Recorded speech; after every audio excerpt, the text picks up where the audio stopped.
Hello दोस्तों, आपका स्वागत है आपके अपने चैनल बालक ज्ञान में। दोस्तों आज हम आप लोग के लिए 12th क्लास के जो फिजिक्स है उसका 5वां चैप्टर लाए हैं। आपसे रिक्वेस्ट है कि वीडियो अंत तक देखिएगा, क्योंकि इस वीडियो में वही क्वेश्चन लाए हैं जो आपके एग्जाम में आने वाला है। तो चलिए शुरू करते हैं। पहला जो क्वेश्चन है, विद्युत चुम्बकीय तरंग क्या होता है। तो देखिए इसका आंसर है, विद्युत चुम्बकीय तरंग वह तरंग होती है जो एक दूसरे के लंबवत तलों से विद्युत क्षेत्र एवं चुम्बकीय क्षेत्र के सदिश दोलन से बनी हुई है। ठीक है, चलिए अगला जो क्वेश्चन है, विद्युत चुम्बकीय तरंग के दो गुण बताइएगा। तो देखिए पहला जो है विद्युत चुम्बक, ये जो है अनुप्रस्थ तरंग होता है तथा निर्वात में भी ये चलता है। ठीक है, दूसरा का पॉइंट है इसके विभिन्न आवृत्ति परास द्वारा विभिन्न भौतिक प्रभाव उत्पन्न किए जाते हैं। ठीक है, चलिए अगला जो क्वेश्चन है, विस्थापन धारा क्या होता है। तो विस्थापन फलक के परिवर्तन की दर को विस्थापन धारा कहा जाता है। ठीक है, चलिए अगला जो क्वेश्चन है,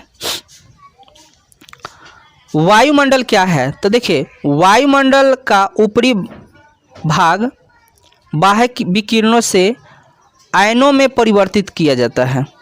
तो देखिए वायुमंडल उसको कहा जाता है ना, जहाँ पर बाह्य किरणें जो है जो ऊपर से, ये वायुमंडल जो है लगभग 300 किलोमीटर तक फैला हुआ है।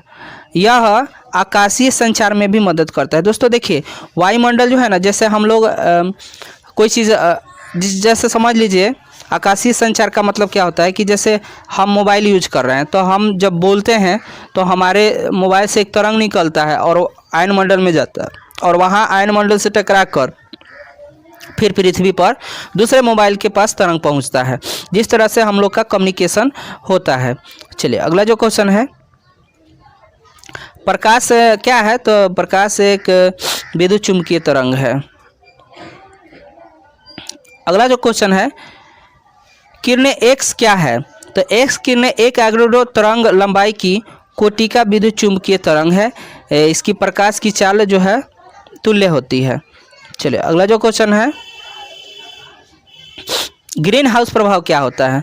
तो वायुमंडल में गैसों के कारण से पृथ्वी का तापमान में वृद्धि की घटना को ग्रीन हाउस प्रभाव कहा जाता है।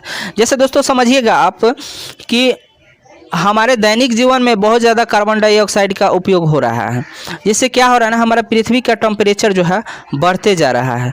अब इसी को हम लोग कहेंगे ग्रीन हाउस प्रभाव। ठीक है, चलिए अगला जो क्वेश्चन है, दोस्तों ग्रीन हाउस प्रभाव में कौन कौन सी गैस आ जाती है। तो यहाँ पर देख लीजिए, CO2 हो गया, CH4 हो गया, O3 हो गया, N2O हो गया। ये सारे जो है ग्रीन हाउस प्रभाव गैस हैं। चलिए अगला जो क्वेश्चन है, विद्युत चुम्बकीय स्पेक्ट्रम क्या होता है। तो विद्युत चुम्बकीय विकिरणों को उसकी आवृत्ति या तरंगदैर्घ्य के आधार पर बांट देना विद्युत चुम्बकीय स्पेक्ट्रम कहा जाता है। ठीक है, चलिए अगला जो क्वेश्चन है, गामा किरणें किसे कहते हैं। तो यह एक ऐसा किरण है जिसकी भेदन क्षमता बहुत अधिक होती है और यह रेडियो एक्टिव पदार्थ के नंगों में उत्पन्न होती है। मतलब रेडियो एक्टिव पदार्थ के द्वारा ही उत्पन्न होती है, यहाँ पर के द्वारा उत्पन्न होती है, जिसे गामा किरणें कहा जाता है।